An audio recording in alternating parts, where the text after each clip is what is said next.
Peserta yang mendapatkan akses ke Zoom dimohon berpakaian rapi dan sopan saat webinar dilaksanakan. 2. Peserta dimohon untuk mematikan suara selama proses webinar berlangsung. 3. Semua peserta yang mengikuti webinar dapat mengajukan pertanyaan di sesi tanya-jawab dengan cara ketik tanya atau raise hand di kolom chat Zoom, yang selanjutnya ditunjuk oleh moderator. Silahkan memperkenalkan nama dan asal instansi. Moderator akan memilih beberapa penanya dan silahkan mengajukan pertanyaan secara ringkas. 4. Sertifikat hanya akan dibagikan kepada peserta yang melakukan pendaftaran dengan benar dan mengikuti acara webinar dari awal sampai akhir. 5. Peserta yang tidak mengisi Google Form daftar hadir sampai acara selesai tidak berhak mendapatkan sertifikat. 6. Sertifikat akan diproses setelah berlangsungnya acara webinar dan akan diinformasikan di grup WhatsApp peserta. Pembagian selambat-lambatnya 2 minggu setelah acara webinar. Himbauan bagi peserta yang belum melakukan pengisian daftar hadir, silakan melakukan registrasi di Google Form. Mohon diisikan dengan benar nama dan gelar, karena data tersebut akan dicantumkan pada sertifikat Anda. Terima kasih. Yang terhormat Dr. Reni Prastiani, SPM MKes, selaku Direktur Pelayanan Medis Klinik Mata EDC Group. Yang kami hormati Bapak Haji Masruwo, Eskepners MKes, selaku Ketua DPD PPNI Kabupaten Jombang. Yang kami hormati para narasumber, Dr. Mary Yovedi Eclipsia Junior SPM, selaku Komite Promosi Kesehatan Klinik Mata EDC Group. Yang kami hormati Dr. Heri Wibowo MKes, selaku konsultan pengawas Klinik Mata EDC Group sekaligus penyintas COVID-19 tahun 2020. Yang kami hormati moderator kita pada pagi hari ini yang akan memandu jalannya webinar, Dr. Novida Ana Arista. Serta yang kami hormati Bapak, Ibu, dan teman-teman sejawat peserta webinar pagi ini yang berbahagia. Alhamdulillah, puji syukur kita panjatkan kehadirat Tuhan Yang Maha Esa. Karena berkat rahmat-Nya, kita diberikan kesempatan secara virtual untuk bersama-sama menimba ilmu dari para narasumber yang luar biasa.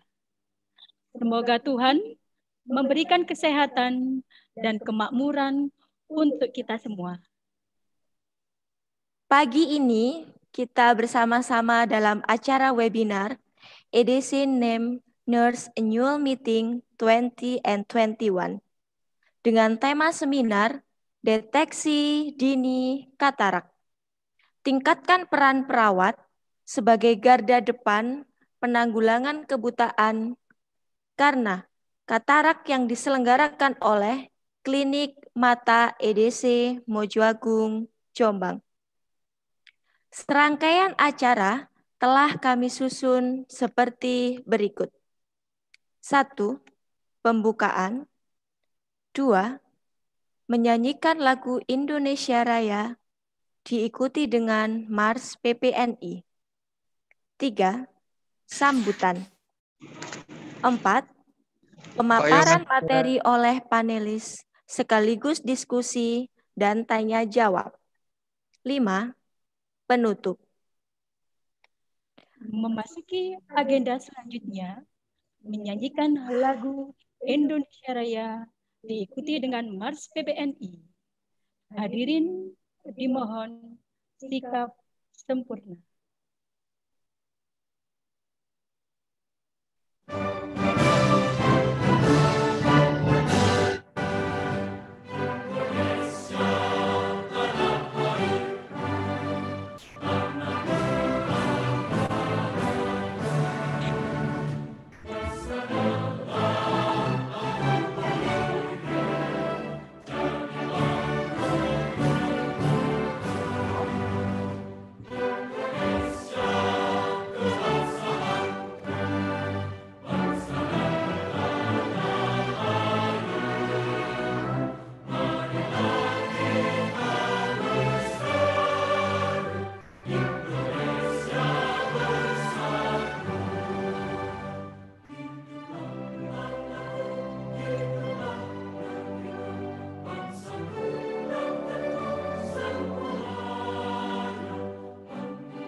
kancah pembangunan, tunjukkanlah pada sekalian orang.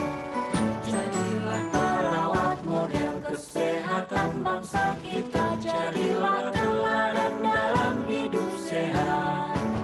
Bangkitlah perawat seluruh Indonesia dalam mengemban citra profesi, menjunjung tinggi kode etik keperawatan, laksanakan panggilan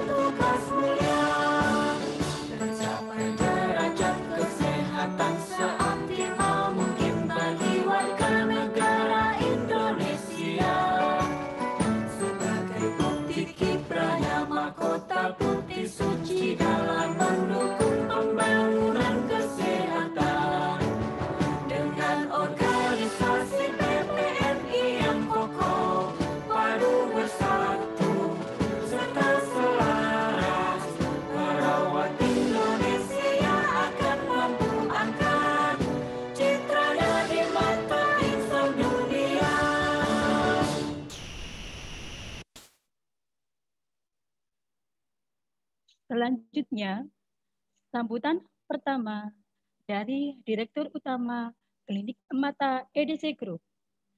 Pada kesempatan hari ini, diwakili oleh Direktur Pelayanan Medis Klinik Mata EDC Group, disilakan Dr. Reni Rastiani, SPM MKes, untuk menyampaikan sambutan sekaligus kami mohon berkenan membuka acara webinar secara resmi.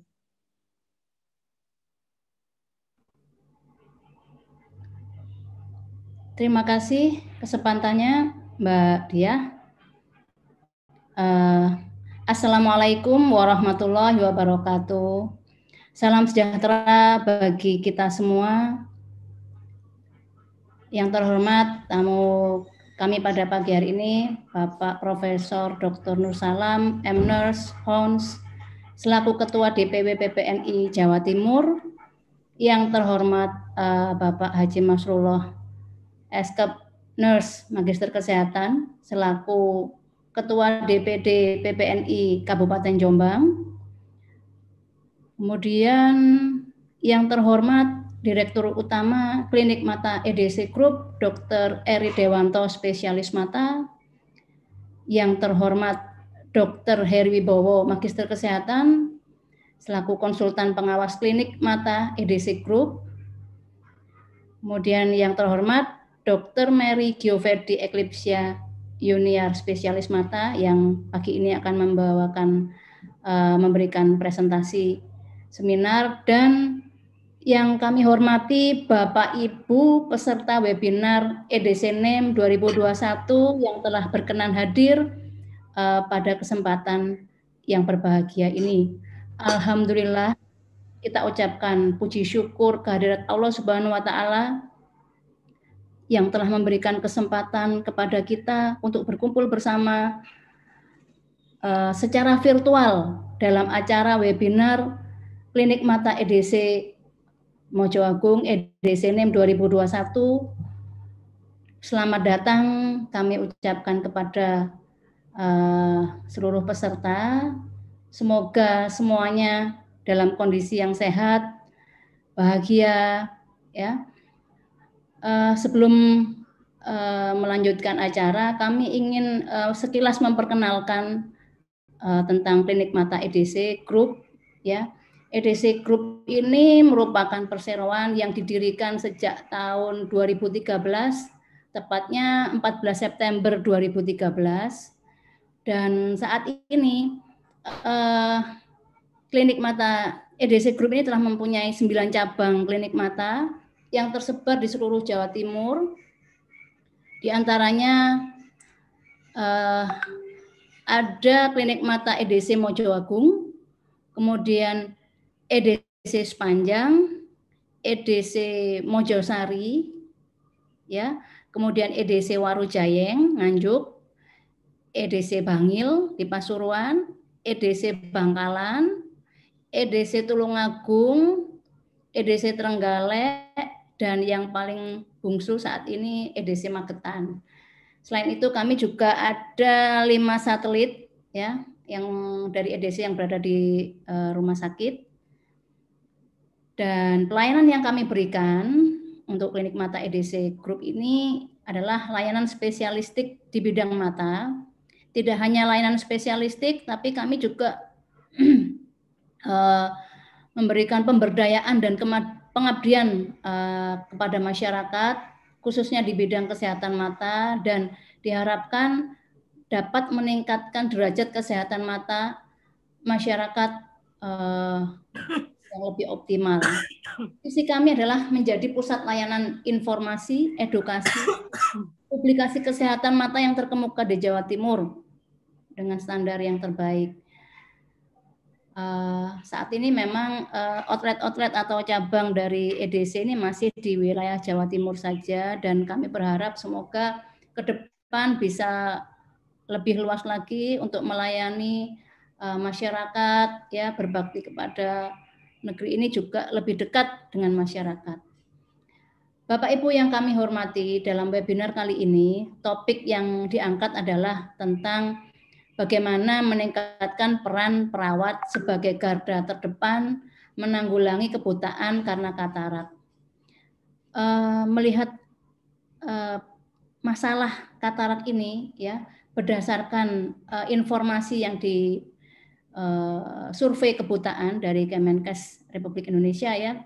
Jadi prevalensi kebutaan di Jawa Timur ini adalah 4,4%, di mana prevalensi kebutaan nasional sendiri 3%. Jadi di Jawa Timur ini paling tinggi se-Indonesia ya. Prevalensi kebutaannya yaitu 4,4%.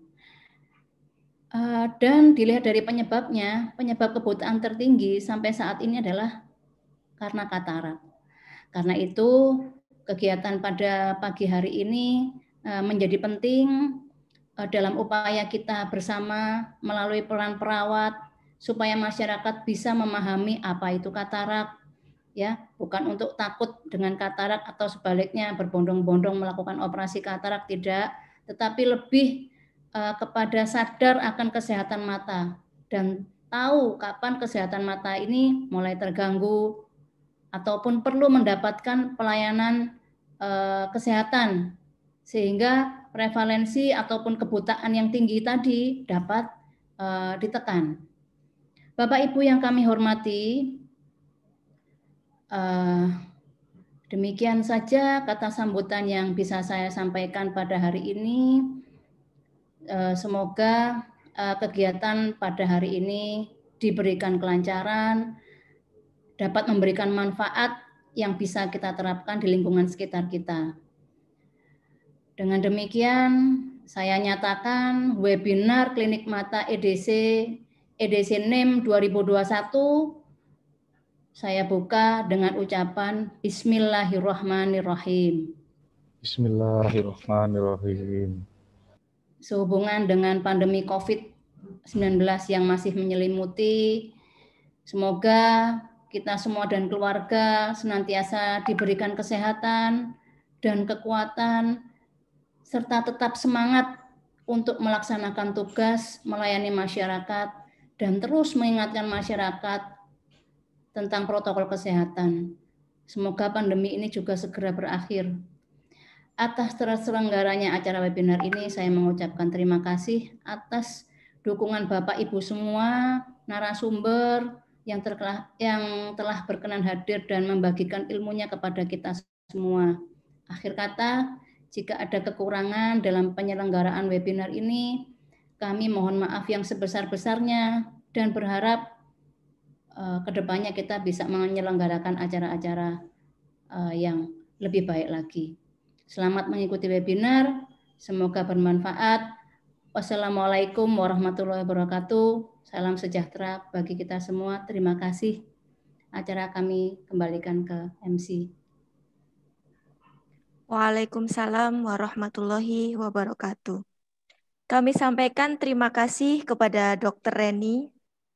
Sambutan kedua disampaikan oleh Bapak Haji Masrullah Eskep Nurse Mkes, selaku Ketua DPD PPNI Kabupaten Jombang. Kepada yang terhormat, disilahkan.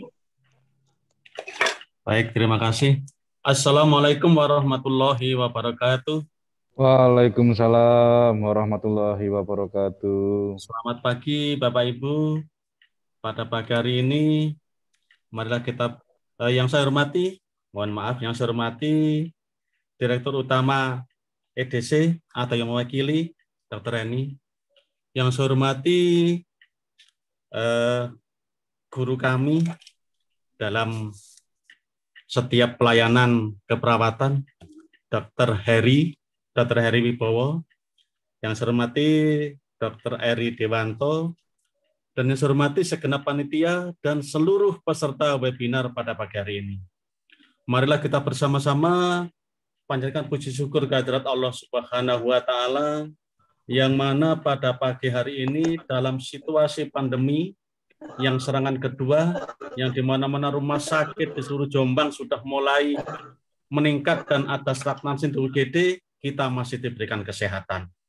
Kedua kalinya, sholawat salam mudah-mudahan tetap dilimpahkan kepada junjungan kita Nabi besar Muhammad Sallallahu Alaihi Wasallam yang telah memberikan tuntunan dan ajaran, yang mana ajaran beliau kita laksanakan pada pagi hari ini. Wasawirhum fil amri. Kita bersama-sama bermusyawarah di dalam hal kebaikan. Ketika kalinya kami mengucapkan terima kasih kepada panitia, kepada Direktur EDC yang telah walaupun dalam masa pandemi masih memberikan kesempatan kepada perawat yang kelihatannya banyak dari beberapa daerah, ada dari Bali, dari kelihatannya seluruh Indonesia, yang masih memberikan kesempatan kepada kami, ke semua perawat, untuk masih tetap menimba ilmu dalam kondisi pandemi. Bapak-Ibu sekalian, kita tahu dalam masa pandemi ini, yang saat ini di Jawa Timur sudah mulai naik. Di Jombang juga demikian. Hari ini saja sudah beberapa puluhan pasien yang sudah terjadi stagnansi di RSUD Kabupaten Jombang. Dan itu saya yakin juga terjadi stagnansi di beberapa UGD rumah sakit yang ada di Jombang. Oleh karena itu, menjadi kewajiban kita bersama selaku tenaga kesehatan untuk mengendalikan supaya COVID ini segera berakhir.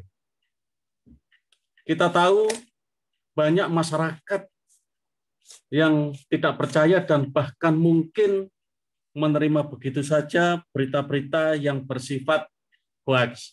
Oleh karena itu, kita sebagai nakes jangan menyerah dan jangan berhenti untuk selalu memberikan edukasi kepada masyarakat bahwa COVID itu ada, bahwa COVID itu menyerang kepada siapa saja dan bisa dicegah penyebarannya. Oleh karena itu, sebagai tenaga kesehatan, jangan lupa untuk selalu memakai APD, terutama masker, dan selalu cuci tangan apabila kita sudah bersentuhan dengan sesuatu yang kita anggap itu. Demikian juga, jangan sampai kita ini lengah dengan situasi yang ada. Karena apa? Masyarakat saat ini dengan kemajuan teknologi kelihatannya lebih percaya kepada berita-berita yang melalui medsos atau melalui apapun yang melalui media elektronik. Kita selaku tenaga kesehatan jangan henti-hentinya untuk selalu memberikan edukasi, karena apa? Tenaga kesehatan adalah role model. Apapun yang kita laksanakan, kesalahan sekecil apapun akan ditiru oleh masyarakat. Oleh karena itu, di dalam kondisi COVID saat ini, kita berharap semua nakes sadar bahwa apa yang kita lakukan menjadi contoh oleh masyarakat. Mungkin itu saja yang perlu saya sampaikan. Mudah-mudahan acara ini berjalan lancar dan tiada halangan suatu apapun. Kurang lebihnya saya mohon maaf. Saya kira wassalamualaikum warahmatullahi wabarakatuh. Waalaikumsalam warahmatullahi wabarakatuh.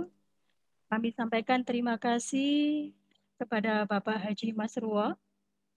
Sambutan ketiga disampaikan oleh Ketua Panitia EDC NIM 2021 kepada Sejawat Beni Setiawan S.Nurse selaku Manajer Operasional Klinik Mata EDC Group.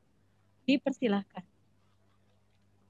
Terima kasih atas waktunya, Mbak Dia. Assalamualaikum warahmatullahi wabarakatuh. Waalaikumsalam warahmatullahi wabarakatuh.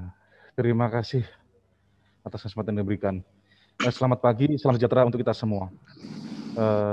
Pertama-tama saya ingin menyampaikan rasa syukur kehadirat Allah Subhanahu wa Ta'ala, Tuhan yang Maha Esa, karena atas berkat rahmat-Nya lah acara ini bisa terlaksana.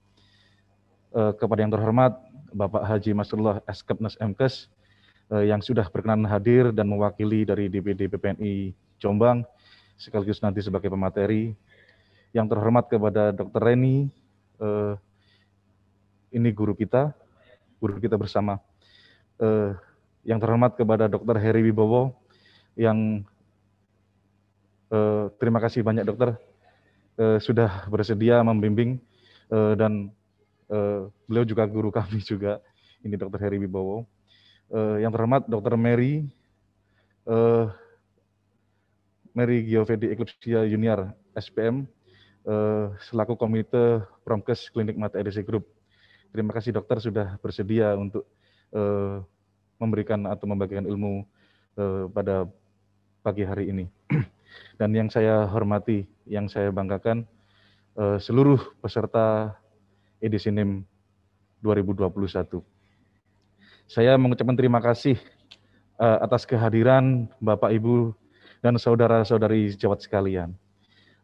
Acara ini merupakan representasi dari semangat kita, yang meskipun di tengah perjuangan kita sebagai tenaga kesehatan untuk melawan pandemi yang masih mengintai,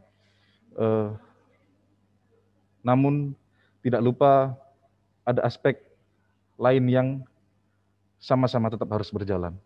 Jadi kita tetap menjaga protokol kesehatan, tetap mengingatkan masyarakat, namun kita tidak lupa untuk menjalankan kewajiban kita di hal yang lainnya.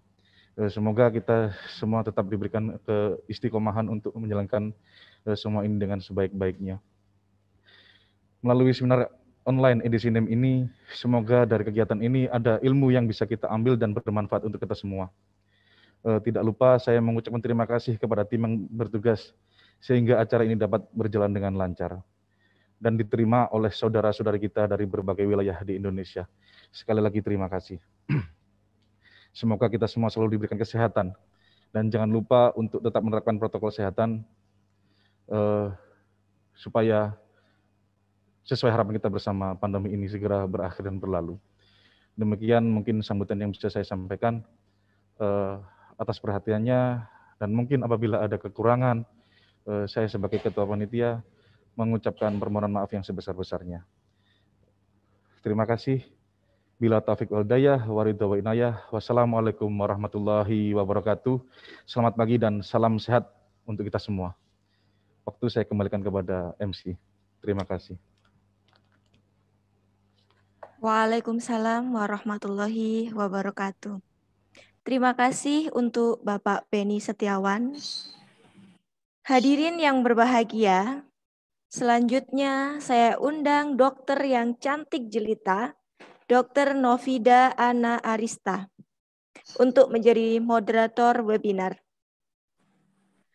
Dr. Novida Ana Arista lahir di Jombang tanggal 3 Juli 1988.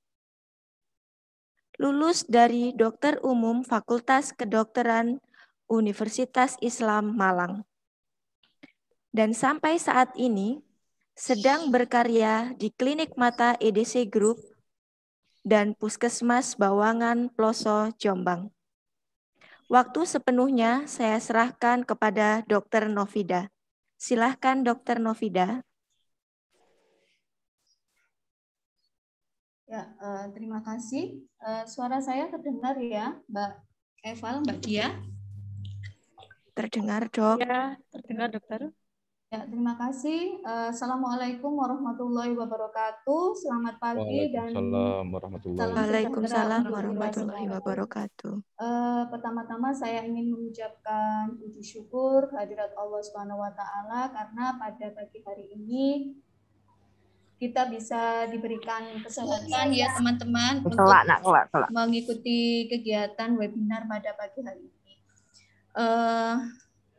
Saya juga ingin mengucapkan terima kasih sudah diberikan kepercayaan oleh panitia untuk menjadi moderator pada pagi hari ini, dan sekaligus saya ingin mengucapkan selamat ya untuk terlaksananya kegiatan webinar pada pagi hari ini edisi NIM yang kedua. Seperti yang di video sebelum acara dibuka tadi, sebenarnya edisi NIM ini sudah terselenggara ya sebelumnya di tahun 2019. Karena pandemi di tahun 2020 kita belum bisa menyelenggarakan, dan akhirnya pada tahun 2021 ini alhamdulillah atas support dari Direktur Utama Klinik Mata EDC Group Dr. Eri Dewanto SPM beserta jajarannya kita bisa melaksanakan kegiatan webinar. Mudah-mudahan tahun depan pandemi segera berakhir sehingga kita bisa melaksanakan kegiatan EDCNM ini secara langsung ya, tidak virtual. Mudah-mudahan amin ya. Sebelum kita memulai acara ini, alhamdulillah luar biasa sekali ya teman-teman ya. Jadi pesertanya ini sekiranya ini saya lihat di kolom partisipan ini dari Sabang sampai Merauke ya. Jadi ada dari Aceh, halo Aceh, kita sapa dulu, sehat-sehat ya semuanya di sana ya teman-teman ya. Kemudian ada yang dari Jogja juga ada, kemudian dari Sulawesi juga ada. Mungkin tadi ada dari Timor Leste juga ya, yang luar negeri ya, sudah masuk ke luar negeri nih ya. Mudah-mudahan teman-teman di sana juga sehat. Ada juga yang dari Sumbawa, alhamdulillah sehat-sehat semuanya. Hari ini kita melaksanakan webinar di hari Minggu ya teman-teman ya. Mudah-mudahan tidak mengurangi semangat dari teman-teman ya. Mungkin ada yang di Sambi jaga di UGD ya, mungkin ada yang di Sambi juga jaga di klinik atau sedang santai. Monggo kita bisa bersama-sama di sini menimba ilmu ya dari para narasumber yang luar biasa ya. Ya, jadi sebelum kita masuki acara inti ya, saya ingatkan dulu peraturannya. Jadi sebelum nanti ada diskusi ya, tentunya nanti webinarnya akan dibagi menjadi 3 sesi ya, sesi pertama, kedua, dan 3.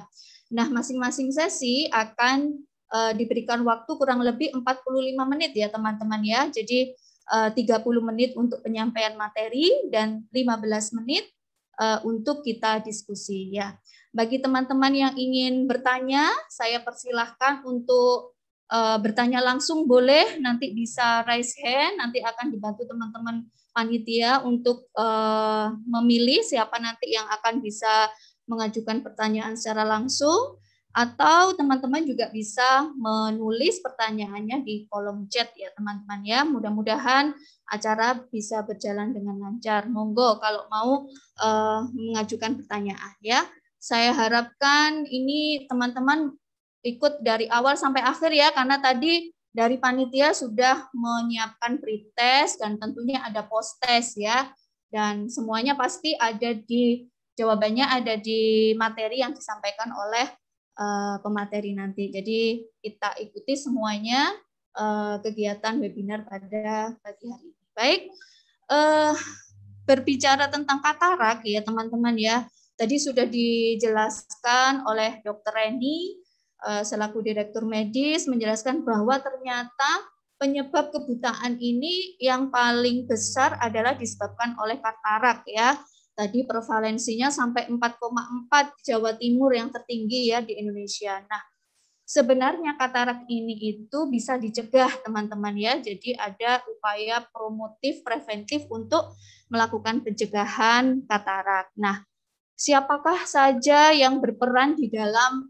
pencegahan katarak ini? Tentunya seluruh tenaga kesehatan yang berperan untuk melakukan pencegahan kebutaan akibat katarak ya. Tidak hanya dokter, tidak hanya dokter spesialis mata, tapi tentunya teman-teman perawat yang tersebar di seluruh Indonesia yang banyak sekali ya lulusan-lulusannya perawat ini. Jadi semuanya berperan di dalam pencegahan katarak. Nah, seperti apa sih peran perawat di dalam pencegahan katarak? Akan secara jelas dijelaskan oleh narasumber kita yang pertama, yakni Bapak Haji Masrullah Eskep-Nurse MKes ya. Beliau adalah Ketua DPD PPNI Kabupaten Jombang.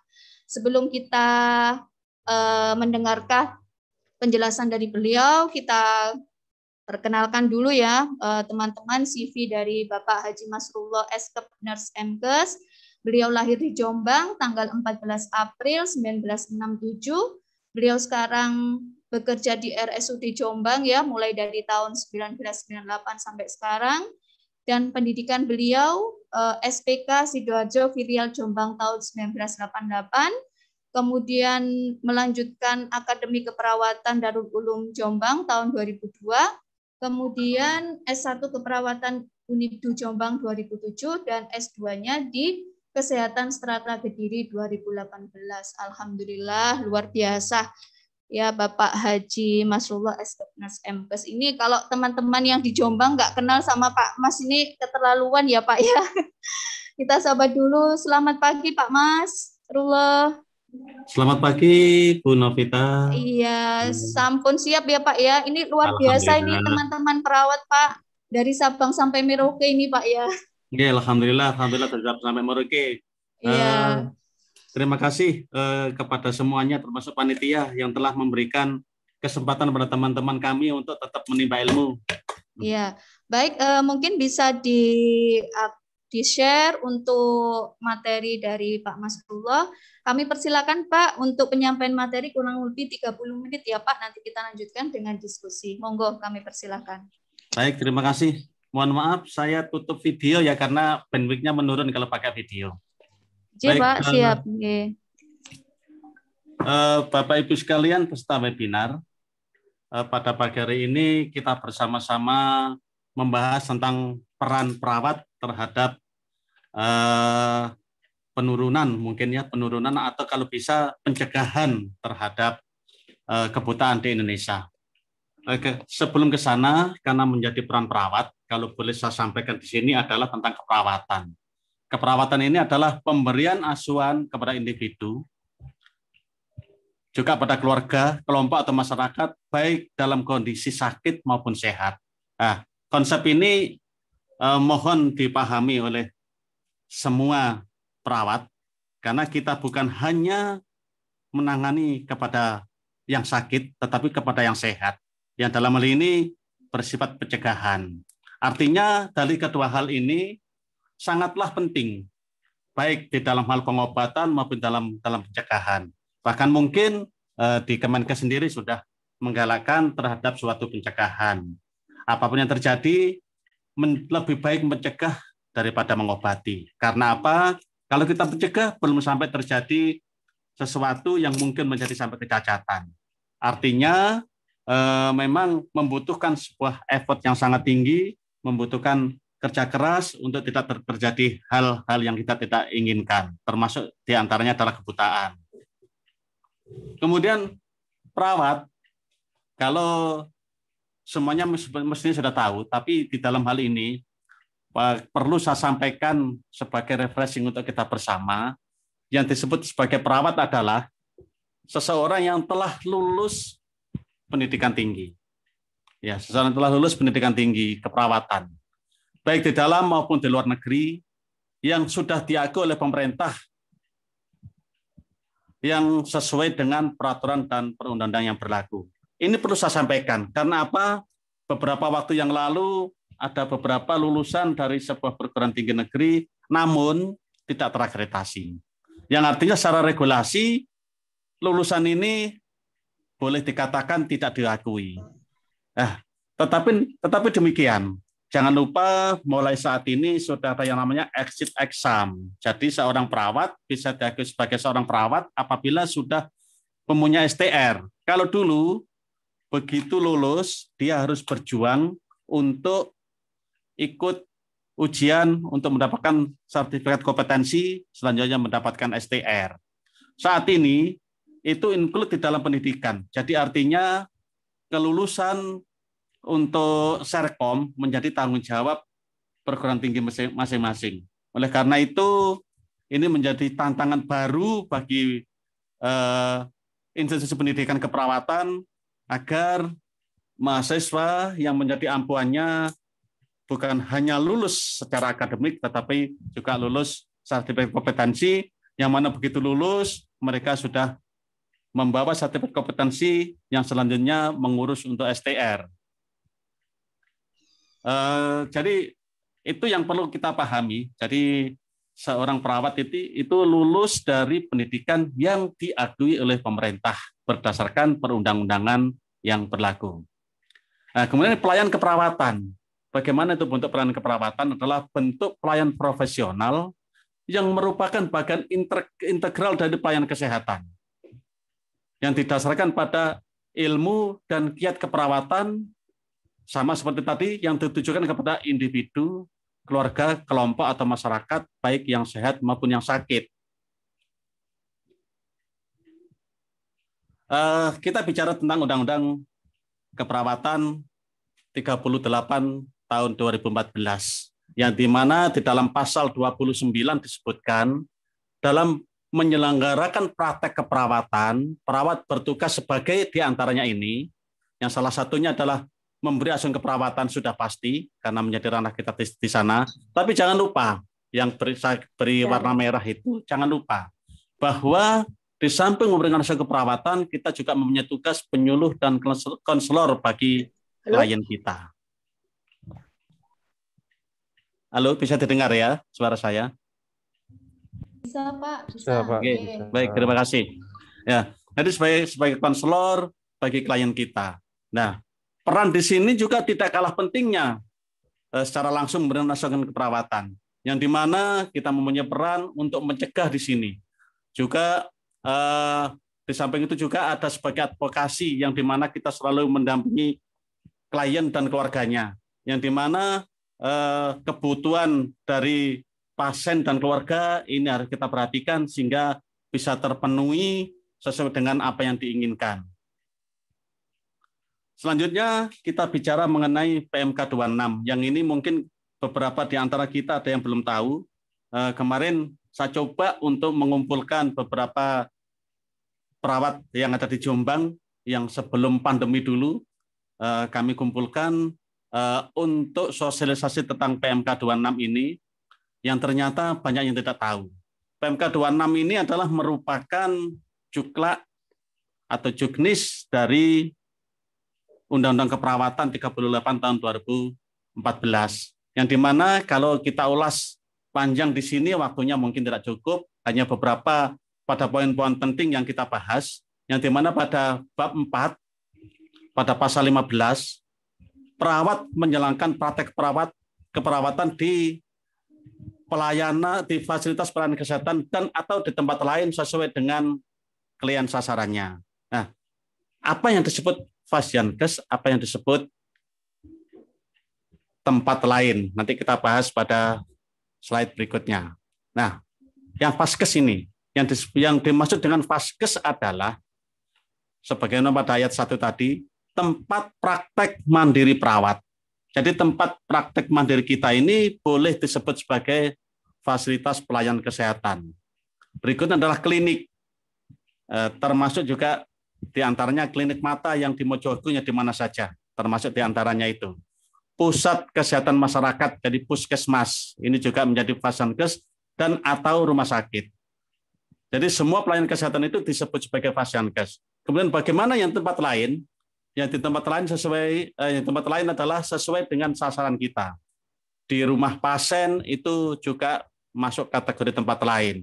Di rumah jumpo, di panti asuhan, di panti sosial, perusahaan, sekolah. Jadi kalau kita kerjasama dengan sekolah-sekolah untuk bersama-sama dengan siswa di sana untuk melakukan UKS, itu salah satu dari tempat lain, yang dimana sesuai dengan peraturan perundang-undangan yang berlaku.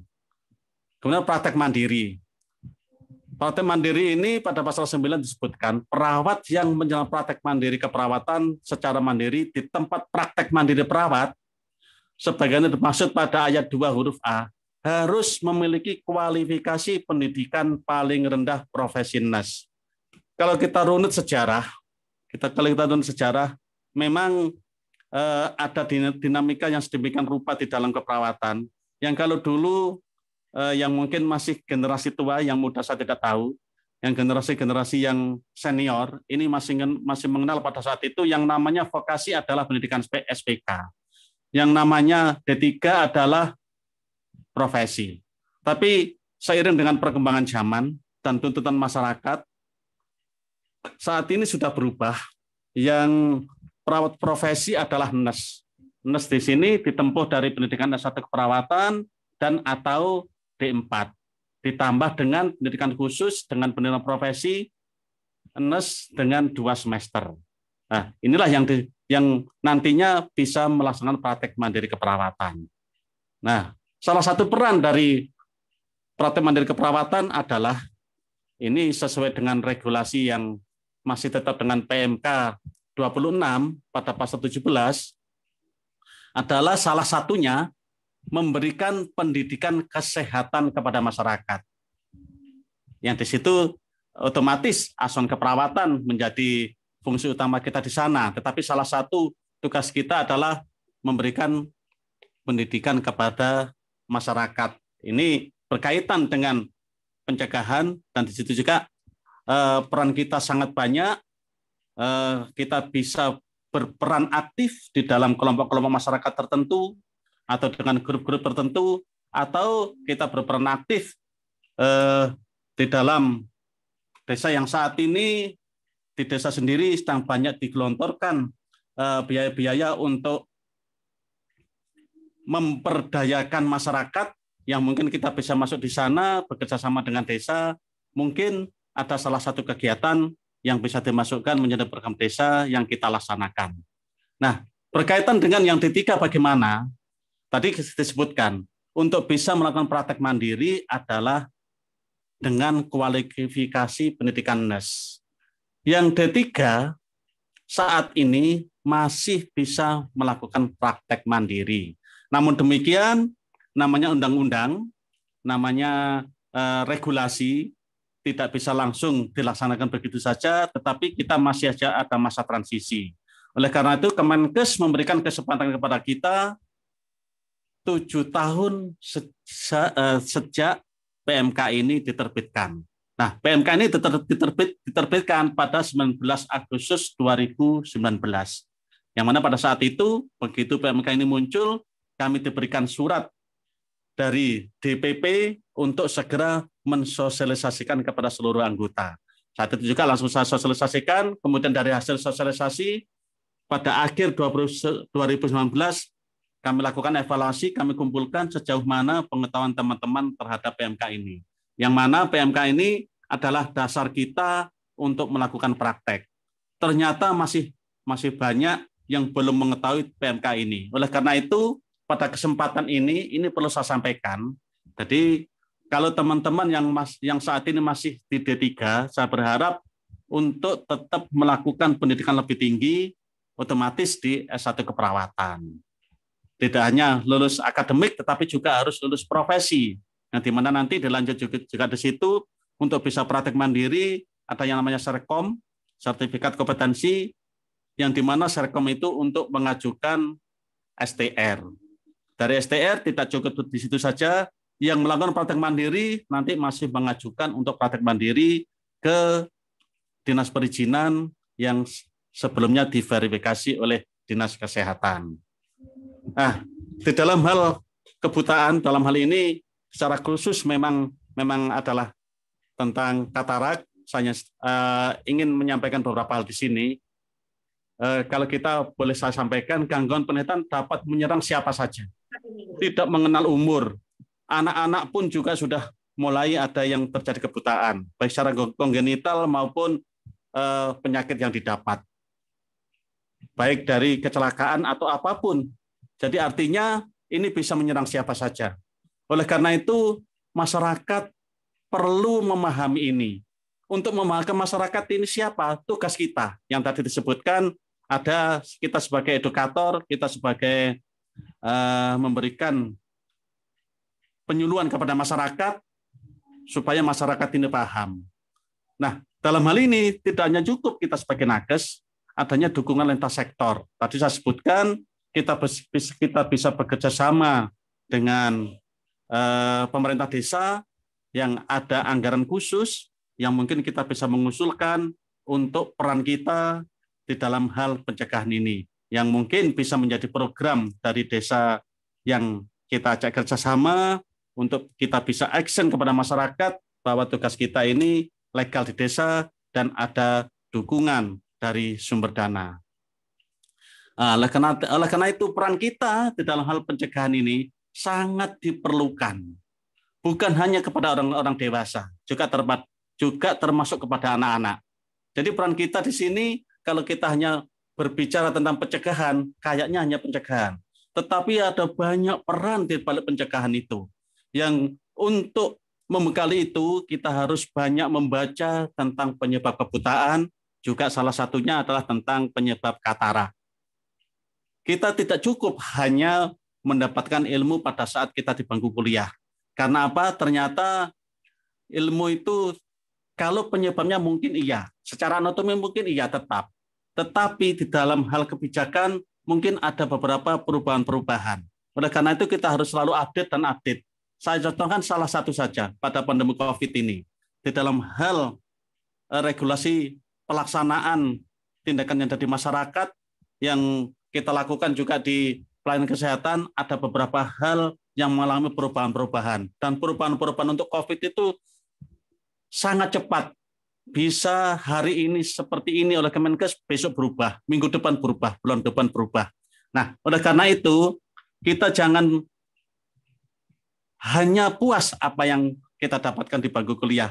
Kita harus selalu update, baik melalui buku-buku yang ada, ataupun melalui media sosial.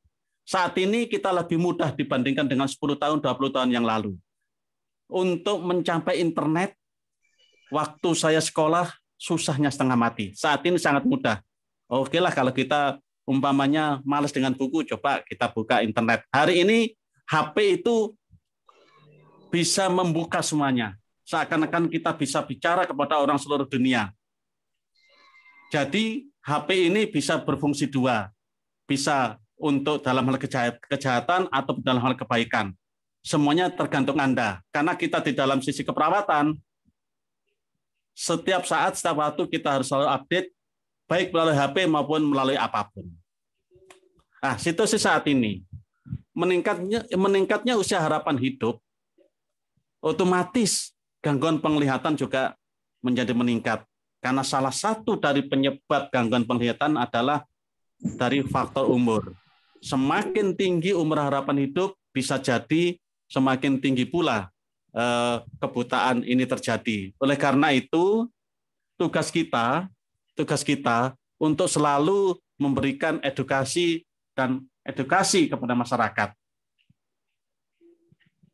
Jadi meningkatnya jumlah harapan hidup ini baik secara langsung maupun tidak langsung bisa saja terjadi.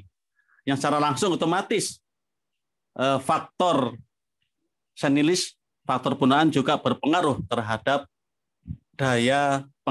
penurunan daya penglihatan. Ya, tugas perawat dalam pencegahan kebutaan di Indonesia. Perawat harus paham penyebab terjadinya katarak, termasuk juga kebutaan yang lain. Kalau kita tidak paham, bagaimana kita bisa memberikan edukasi kepada masyarakat? Bagaimana kita bisa memberikan hal-hal yang berhubungan yang tidak boleh dilakukan oleh seseorang supaya tidak terjadi ini, terjadi itu. Oleh karena itu, tadi sudah saya sebutkan untuk selalu update ilmu dan update ilmu. Nah, kita bisa terlibat langsung di dalam kegiatan ini. Di dalam kehidupan sehari-hari, kita ketemu siapapun, secara pribadi kita bisa menyampaikan. Kepada masyarakat, kita bisa menyampaikan tentang pencegahan ini. Kepada kelompok-kelompok tertentu, baik formal maupun non-formal. Menjadi tugas kita untuk mencegah kebutaan secara luas. Dalam praktek mandiri jangan lupa kita juga tadi sudah ada peran kita baik individu maupun kepada masyarakat. Dan pada yang sudah dilakukan tindakan kita juga harus tahu bagaimana cara merawat pasien pos operasi katarak umpamanya. Kalau kita salah, otomatis bukan hal baik yang didapatkan oleh klien kita, tetapi hal-hal yang tidak kita inginkan yang akan didapatkan. Tantangan saat ini dan masa depan. Tantangan saat ini adalah antara perawat vokasi dan profesi, kita masih diuntungkan masih bisa melakukan praktek mandiri. Tetapi di masa yang akan datang, yang bisa melakukan praktek mandiri adalah perawat profesi nurse. Jadi artinya yang D3, saya berharap bukan hanya puas dengan D3-nya, tetapi untuk selalu meningkatkan kompetensinya dengan selalu mengikuti regulasi yang ada. Yang nantinya kalau tadi diundang ke PMK tadi disahkan pada posisi Agustus 2019, berarti nanti pada posisi Agustus 2026 hal ini sudah berlaku. Oleh karena itu yang masih D3, mumpung masih ada kesempatan, silahkan untuk meningkatkan kompetensinya. Hal ini juga diikuti semakin kompleknya tuntutan masyarakat. Nah, kalau kita tidak bisa mengikuti tuntutan masyarakat, yang dikhawatirkan adalah komplain dan bahkan mungkin berita terhangat yang baru-baru ini kita dengar, ada seorang perawat yang ditampar oleh keluarga pasien. Ini mungkin salah satunya edukasi kita yang kurang. Oleh karena itu jangan lupa edukasi bukan hanya kepada pasien, tetapi juga keluarga dari pasien yang kita rawat menjadi tanggung jawab kita bersama. Dan ini juga seiring dengan perkembangan zaman, yang dimana pada perkembangan zaman ini teknologi sedemikian rupa. Kalau kita tidak mengikuti, masyarakat sudah lebih tahu lebih dulu. Kalau kita memberikan edukasi, bisa jadi kita dilecehkan oleh masyarakat. Loh, saya sudah tahu. Oleh karena itu, jangan lupa selalu update dan update. Kalaupun masyarakat tahu, oke, tidak masalah. Tetapi kita harus berupaya untuk lebih tahu dari masyarakat, sehingga kita bisa mengimbangi tentang keinginan dan tuntutan masyarakat. Saat ini gangguan penglihatan meningkat tajam dari kelompok usia anak maupun dewasa. Tadi disebutkan di Jawa Timur adalah 4,4, angka nasional di 4,4%, ke angka nasional 3%. Artinya Jawa Timur tertinggi. Oleh karena itu perawat-perawat yang ada di Jawa Timur ini, saya berharap semuanya berperan. Kalau bisa menurunkan, tapi paling tidak kita mencegah ke depan supaya angka itu tidak mencapai 4%, kalau mungkin bisa di bawahnya, dan mungkin kalau bisa tidak ada. Tapi kalau untuk tidak ada sama sekali kayaknya tidak mungkin, tetapi peran kita adalah untuk bersama-sama menurunkan ini sesuai dengan kompetensi profesi kita. Ya, ini saya ambil dari UNICEF yang angka kebutaan di dunia itu untuk pada anak adalah 4% dari total kebutaan yang ada. Nah, sedangkan 1,4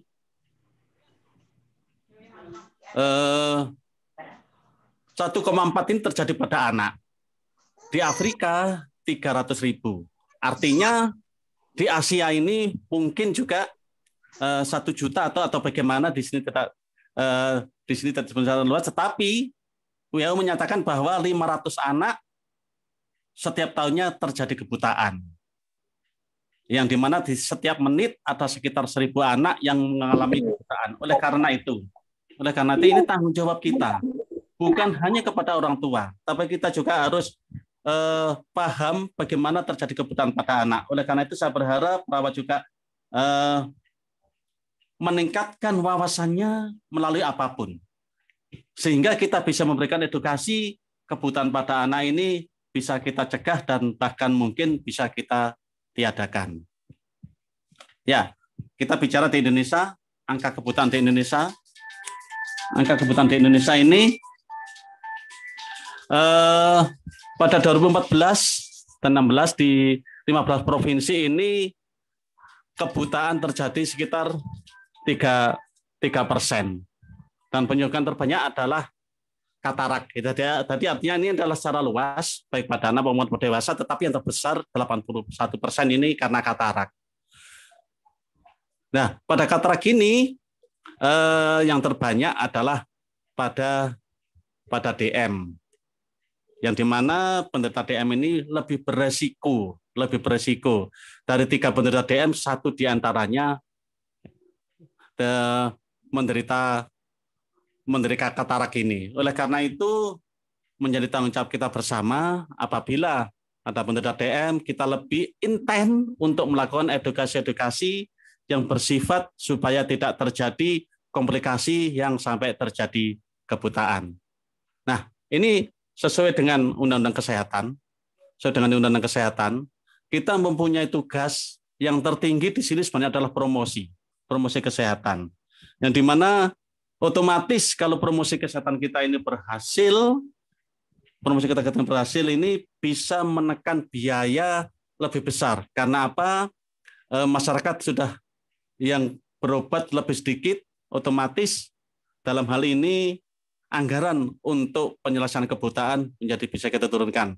Yang berikutnya adalah preventif. Oleh karena itu, kita berupaya sedapat mungkin berperan aktif untuk bisa memberikan edukasi seluas-luasnya kepada masyarakat dan berperan di dalam hal pencegahannya. Ya, pembangunan nasional. Kita tahu pembangunan nasional. Pembangunan kesehatan. Pembangunan kesehatan yang bertujuan untuk meningkatkan kesadaran, kemauan, dan kemampuan hidup sehat bagi setiap orang agar terwujud derajat kesehatan masyarakat yang setinggi-tingginya. Hal ini sebagai investasi bagi pembangunan sumber daya manusia yang produktif secara sosial dan ekonomis, sesuai dengan pasal 3 Undang-Undang Kesehatan tahun 2009. Nah, kalau kita lihat, ada definisi sehat, sehat baik secara fisik, mental, spiritual maupun sosial, yang memungkinkan setiap orang untuk hidup produktif secara sosial dan ekonomis. Jadi artinya sehat itu di dalam hal semuanya kita mampu sehat secara ekonomi maupun secara sosial. Jadi terjadi keseimbangan di antara kesemuanya. Sedangkan pembangunan kesehatan adalah upaya yang dilaksanakan oleh semua komponen bangsa dalam rangka mencapai tujuan kesehatan, yaitu untuk meningkatkan kesadaran, kemauan, dan kemampuan hidup sehat bagi setiap orang agar terwujud derajat kesehatan masyarakat yang setinggi-tingginya. Hal ini perawat mempunyai peran yang sangat tinggi melalui profesinya yang tadi sudah saya sebutkan, baik melalui edukasi dalam hal ini sebagai promosi dan melalui pencegahan. Nah, di dalam hal pandemi saat ini, kita memang terbatas di dalam beberapa situasi dan kondisi, yang dimana kita tidak bisa berbaur secara langsung kepada masyarakat karena adanya sebuah distancing, atau kita harus membatasi, bila bertemu dengan masyarakat kita harus membatasi jumlahnya. Namun kita sebagai perawat masih banyak cara untuk melaksanakan itu. Di dalam hal apapun, jangan lupa kedisiplinan ber-APD ini menjadi syarat utama kita untuk berkomunikasi dengan masyarakat. Jangan lupa di sini juga bahwa kita sebagai perawat atau sebagai nakes, bagian dari nakes, apapun yang terjadi, suka tidak suka, mau tidak mau, kita menjadi role model. Apapun yang kita lakukan akan dicontoh oleh masyarakat. Oleh karena itu, dalam hal pandemi, di dalam memberikan edukasi atau apapun yang kita berhadapan dengan masyarakat, jangan lupa APD, jangan lupa cuci tangan, jangan lupa juga untuk membatasi, untuk membuat distancing yang sedemikian rupa sehingga kita tidak tertular. Di dalam hal ini, saya berharap perawat tidak mudah menyerah, tetap tangguh. Kalau hari ini kita gagal memberikan edukasi, kita ulangi di lain waktu. Gagal lagi, kita ulangi lagi. Gagal lagi, kita ulangi lagi, sampai masyarakat betul-betul sadar apa yang kita harapkan. Mungkin itu saja yang bisa saya sampaikan. Kurang lebihnya, saya mohon maaf. Sementara saya akhiri. Wassalamualaikum warahmatullahi wabarakatuh. Waalaikumsalam warahmatullahi wabarakatuh. Luar biasa sekali, kita berikan aplaus virtual ya untuk Bapak Masrullah. Terima kasih banyak Bapak atas ilmunya. Jadi tadi sudah dijelaskan ya bahwa peran perawat ini bisa untuk melakukan pencegahan kebutaan kepada masyarakat itu bisa dilakukan di praktek mandiri ya, terus kemudian di puskesmas, pusat kesehatan masyarakat, kemudian juga bisa di rumah sakit, di panti jompo, kemudian di tempat-tempat lain yang semuanya bisa dilakukan upaya promotif preventif untuk mencegah kebutaan di masyarakat. Baik, saya buka sesi pertanyaan bagi para peserta, rekan-rekan semuanya yang ingin mengajukan pertanyaan, saya persilahkan. Mungkin ada yang ingin mengajukan pertanyaan secara langsung, silakan raise hand, monggo. Kami persilahkan teman-teman, mungkin yang dari Timur Leste atau yang dari Sulawesi atau Aceh mungkin ya, atau dari Jawa Timur sendiri, ada yang ingin bertanya, kami persilahkan. Mungkin tadi kalau nggak salah ada Ibu Rahmawati mungkin tadi yang raise hand. Ada yang ingin ditanyakan, Bu? Kami persilahkan.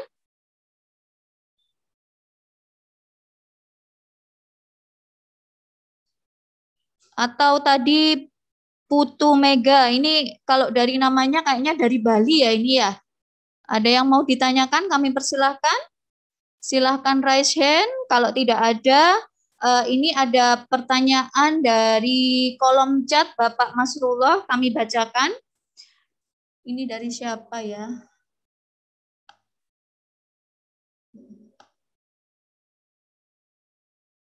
Ya, ini pertanyaannya, apa strategi pemerintah untuk meningkatkan pengetahuan masyarakat tentang katarak? Seperti itu Bapak. Mungkin lebih ke ini ya, apa dukungan dari pemerintah mungkin ya, strateginya untuk meningkatkan pengetahuan masyarakat ya. Strateginya ini mungkin nanti bisa membantu teman-teman perawat untuk memberikan pengetahuan kepada masyarakat. Mungkin bisa diberikan penjelasan mungkin Bapak Masrullah, kami persilahkan tentang pertanyaan strategi pemerintah ini Pak. Monggo. Baik, terima kasih. Sebenarnya pemerintah sendiri sudah berupaya sedemikian rupa, termasuk kita, terutama yang di Jombang, mohon maaf, saya menyatakan di masyarakat Jombang, beberapa waktu yang lalu kami berupaya bertemu dengan Ibu Bupati di dalam hal peran perawat di masyarakat. Ibu Bupati sudah mempersilahkan kita bersama perawat untuk secara langsung terlibat di dalam semuanya. Jadi pemerintah sendiri sudah berupaya sedemikian rupa di dalam, termasuk di dalam hal pembiayaan, kita diberikan kesempatan untuk berperan aktif. Yang di desa, tadi sudah saya sebutkan salah satu di antaranya, perawat-perawat di desa untuk bisa berkomunikasi secara langsung dengan kepala desa tentang program-program apa yang perlu kita sampaikan di dalam peran kita sebagai masyarakat di desa. Termasuk juga salah satu di antaranya tadi sebagai pertanyaan, kita bisa menyampaikan mungkin ada program pencegahan katarak di desa. Oke, bisa kita juga berperan aktif untuk melakukan sounding ke kepala desa di dalam rencana pembangunan, rencana anggarannya di tahun depan, atau bagaimana kita bisa berkomunikasi langsung. Inilah yang peran kita sebenarnya bukan hanya di katarak, tapi di semuanya. Kalau hanya di katarak sebenarnya, mohon maaf, eman-eman begitu ya kalau bahasa Jawa, eman-eman. Kita bisa berperan di semuanya, termasuk juga berperan dalam hal pencegahan COVID misalnya, atau di program-program yang lain. Kira-kira begitu mungkin. Hanya katarak itu boleh saja di antara salah satunya. Mungkin begitu.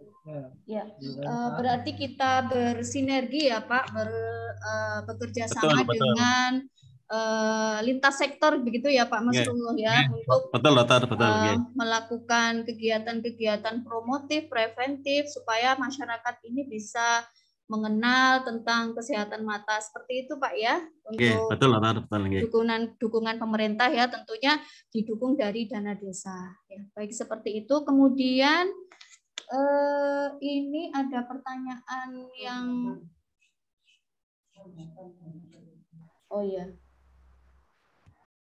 kemudian ini ada pertanyaan, sepertinya mungkin nanti disampaikan pada ini ya, pada materi yang kedua nanti oleh Dr. Mary tentang penyebab dari katarak ya, nanti kita bahas di sana untuk pertanyaan yang kedua ini. Kemudian untuk pertanyaan yang selanjutnya ini, nah ini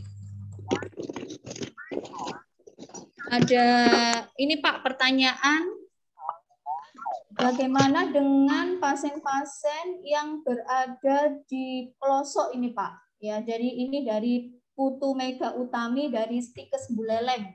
Ya, ini bagaimana tindak lanjut jika ada pasien atau klien katarak yang ada di pelosok desa dengan fasilitas yang kurang nih Pak. Bagaimana untuk tata laksananya atau tindak lanjutnya?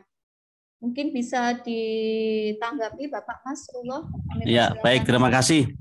Untuk masyarakat di desa, kalau tadi fokus yang sudah terpapar tadi ya, artinya sudah terkena katarak. Saya bicara dulu tentang pencegahan.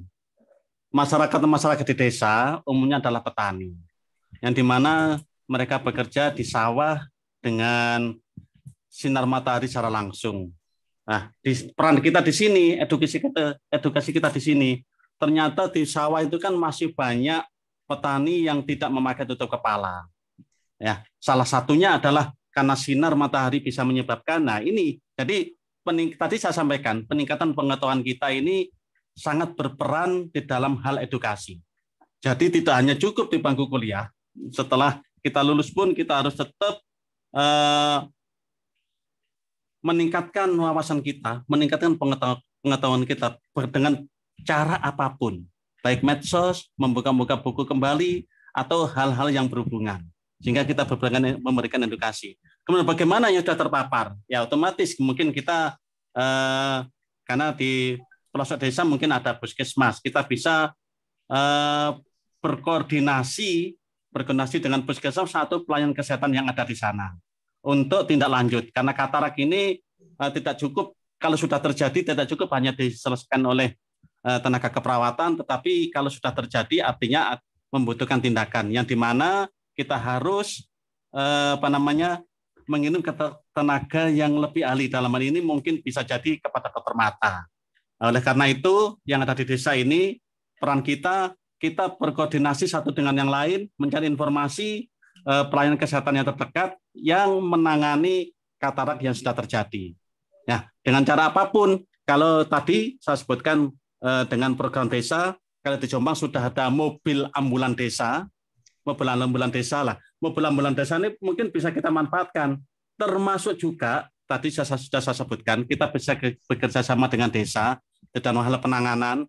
Ada beberapa desa itu yang di Jombang, memang bukan katarak, tetapi untuk TB, ini sudah menjadi anggaran dari desa di dalam hal mengantarkan memakai mobil ambulan desa menuju ke rumah sakit, biayanya juga ditanggung oleh desa dari dana desa yang diterima. Nah, yang mungkin seperti itu. Jadi peran perawat yang di pelosok-pelosok desa ini mohon ditingkatkan perannya untuk bisa bersinergi dengan siapapun yang bisa menyelesaikan masalah kesehatan, bukan hanya katarak, tapi tadi karena sudah disebut katarak, ya kita harus berkoordinasi dengan pelayanan kesehatan yang terdekat yang menangani katarak, otomatis dengan tenaga kualifikasi yang sesuai. Dalam hal ini adalah dokter spesialis mata. Kira-kira begitu. Ya, terima kasih Pak. Jadi tetap kita harus intinya tidak bisa berdiri sendiri ya Pak ya. Kita harus tetap bekerja sama dengan lintas sektor, kemudian di fasilitas kesehatan di sekitar kita, mungkin puskesmas ya, untuk mengkoordinir bila misalnya ada pasien-pasien atau masyarakat kita yang menderita ada masalah dengan mata, mungkin kita bisa berkoordinasi dengan desa setempat untuk melakukan rujukan mungkin ya ke fasilitas kesehatan yang lebih tinggi begitu ya.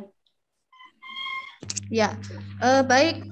Ini ada pertanyaan sambungan Pak Mas ini Pak dari Mbak Ani Ardianti tadi. Tadi sudah disebutkan bahwa kita bisa melakukan upaya pencegahan ini dengan berkoordinasi dengan desa, menggunakan dana desa gitu ya Pak ya. Kemudian ada juga bahkan yang sudah melakukan bakso safari katarak dengan dana desa. Namun ternyata angka kebutaan akibat katarak ini masih banyak ini Pak. Nah, ini bagaimana ini Pak tanggapannya? Sudah berupaya, sudah sampai baksos, mungkin sampai ini ya gencar gitu ya Pak untuk melakukan safari katarak, tapi ternyata masih tinggi juga ini Pak. Kira-kira di mana ini letak kekurangannya ini atau bagaimana ini Pak? Monggo kami Baik, persilakan. terima kasih. Kalau kita bicara katarak, memang bisa jadi semakin tahun semakin tinggi seiring dengan bertambahnya umur harapan hidup. Tadi sudah saya sebutkan, ada beberapa penyakit yang bisa menyebabkan itu, juga ada gaya hidup yang bisa menyebabkan. Oleh karena itu, ke depan, yang saat ini kan baksos itu kan yang sudah terjadi, dengan operasi katarak yang sudah terjadi. Nah, kalau bisa, kita berupaya sedemikian rupa, jangan sampai terjadi katarak. Jadi intinya adalah di pencegahan. Bagaimana pencegahan itu? Nah, tadi sudah saya sebutkan, pengetahuan perawat tentang pencegahan katarak ini ditantang pada saat ini. Dan hasilnya akan kita lihat di masa akan datang. Oleh karena itu, saya berharap perawat-perawat ini meningkatkan pengetahuannya, supaya bisa memberikan edukasi terhadap pencegahan terjadinya katarak.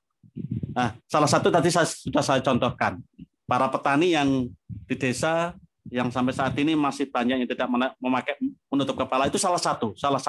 Jadi artinya masih banyak cara untuk memberikan edukasi kepada masyarakat. Yang terpenting adalah perawat mengetahui apa penyebab yang menjadi katarak. Nah, hal ini kalau sudah diketahui, artinya akan bisa memberikan edukasi tentang pencegahannya. Nah, tadi yang disebutkan tadi seperti itu, saat ini dengan baksos-baksos yang terjadi. Oleh karena itu, di masa akan datang, kita berupaya baksos-baksos ini tidak banyak lagi menangani katarak, tetapi sehingga nanti dana-dana lain dari pemerintah tidak hanya untuk baksos tentang katarak, tapi bermanfaat untuk yang lain-lain. Begitu kira-kira. Terima kasih. Ya, terima kasih Pak. Ya, jadi seperti yang disampaikan Pak Mas tadi bahwa edukasi penyuluhan itu tidak hanya dilakukan sekali dua kali ya Pak Mas ya, untuk merubah mindset, kemudian memberikan pengetahuan, itu ternyata tidak sekali dua kali ya Pak, harus berulang-ulang supaya masyarakat tahu, dan juga kita tahu juga tingkat pendidikan masyarakat kita itu juga berbeda-beda. Jadi kalau misalnya hanya sekali dua kali, nah ini khawatirnya memang tidak sampai masuk ke mereka. Jadi memang harus berulang-ulang seperti itu ya. Ya. Jadi sekiranya waktunya sudah habis ini Pak Mas. Ngapunten sangat ini Pak. Terima kasih. Terima kasih. Saya nanti mohon izin untuk mengikuti, karena saya juga butuh ilmu dari yang disampaikan pemateri yang lain nanti. Bapak, monggo kami persilakan. Ya, jadi luar biasa sekali, menarik sekali ya materi kita untuk yang pertama ini. Mudah-mudahan ini semakin panas, semakin semangat, karena setelah ini kita akan mengikuti sesi yang kedua ya. Jadi sekali lagi kami ucapkan terima kasih ya Pak Masrullah atas kesediaannya, dan semoga ilmu dari panjenengan ini bermanfaat untuk teman-teman semuanya. Perawat, monggo yang mau praktek mandiri ya, dipersiapkan ya untuk segala kelengkapannya. Seperti itu. Baik.